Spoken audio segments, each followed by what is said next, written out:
What did it feel like having everybody back together, kind of looking around like the squad is back together? Like, Great. You know, trippy. Colin Trevorrow was our captain. Yep. He was not only a producer and the writer of the first World movie, and so had this whole trilogy in his mind over the last decades, I think, and cooked it up, and how do we make this whole thing work? So it really is satisfying and delicious to people. It was amazing. And he was just like Pat Riley, I guess, you know, or a great coach, kind of sets a tone. He's spectacular and very collaborative, generous, kind, sweet, and even though the thing is a tremendous responsibility and epic, and we were under the COVID challenges, he was leader, his leadership was tremendous, and his coolness, he's been spectacular.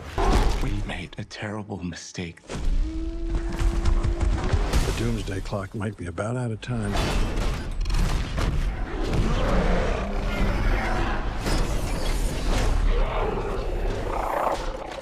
everybody wanted you back. People were a little upset. They were a little irritated that we didn't see enough of you in the last movie. How did it feel to come back and finish out this?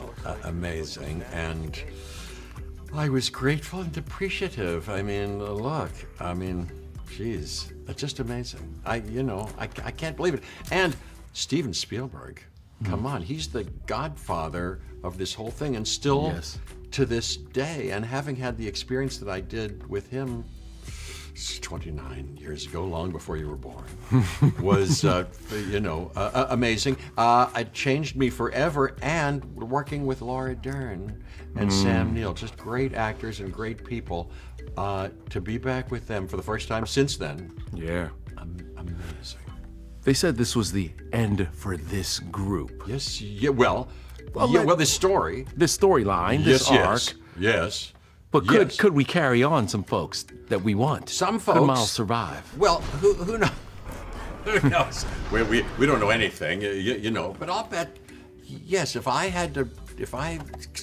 looked into my crystal ball, nothing is definitive, but I'll bet, if people are interested, and dinosaurs are always cool. Always interesting, aren't they? I was when I was a kid. So, after we finish this story with these interesting characters that Michael Crichton created, and Bryce Dallas Howard, and Chris Pratt, I hope we haven't seen the last of them, but DeWanda Wise is in this, and Mamadou Ache, and the great Omar Sy is back in this, and B.D. Wong, Those characters, I would pay any price for a ticket to be first in line to see any kind of continuing story. Isabella Sermon is in this, who was in the last one. Oh my golly.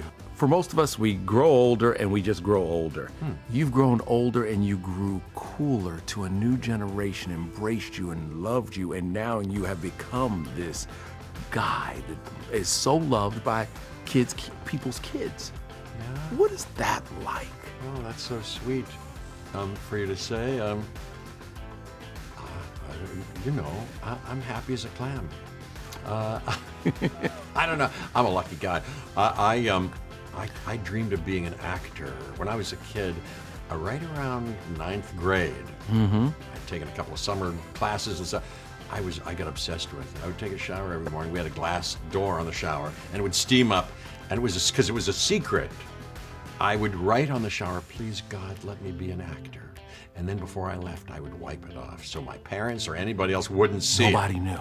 I didn't want anybody to know. It was embarrassing, or I don't know what. And it was so kind of sacred to me, or precious, or I don't know what. It was an obsession. And anyway, I've gotten a chance to do it. So what you're talking about, the fact that I've gotten a chance to do it, and it still feels interesting and delicious and creative to me, is a great gift. And that people are potentially interested is a wonderful thing.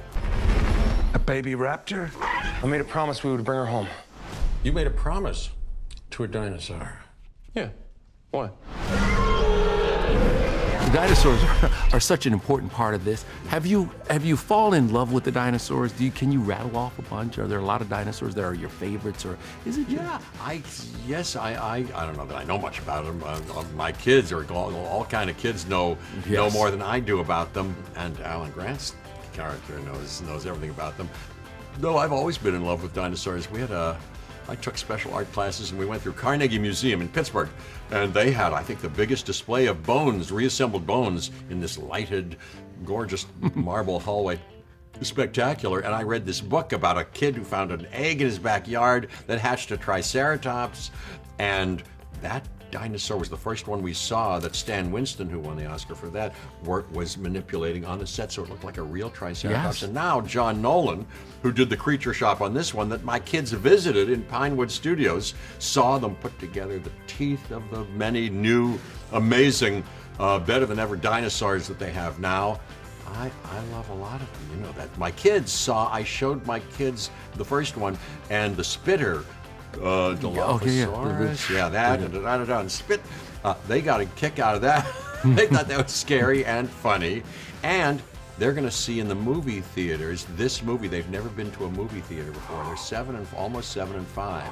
They've never been to a real movie theater. They saw the first ones on TV. So I'm going to take them to I'm going to stand in the back at I plan the first weekend, and I hope people are enjoying it and filling up the theater, and I'll take them to see it. Oh.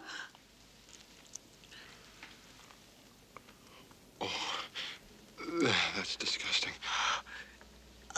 Can I take you back, though, for a second? The Fly. Yes, sir. We're about to hit a milestone for that, right? Is it? 35, Well, 40? 86, no, 86. So what are we? 87-ish. Right. You know, some kind of milestone. Sure, David Cronenberg, I ran into him recently, in the last few years. I loved working with him. That was a creative landmark for me. Yeah. And he really rang the bell with that one, and I like that part. That was a great movie. Gotten pretty good at it, haven't I? Yeah, it's almost second nature. Stop biting my nails.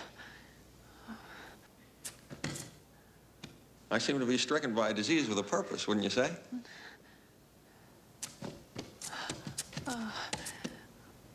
Maybe not such a bad disease after all.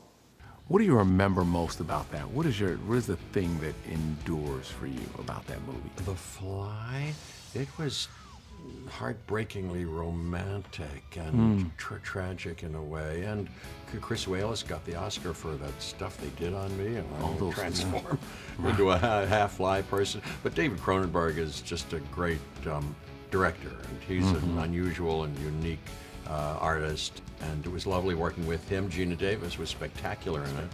I love the whole thing. We did it in Toronto, where my current wife is from, and I spend time in Toronto now on, holidays and stuff like that.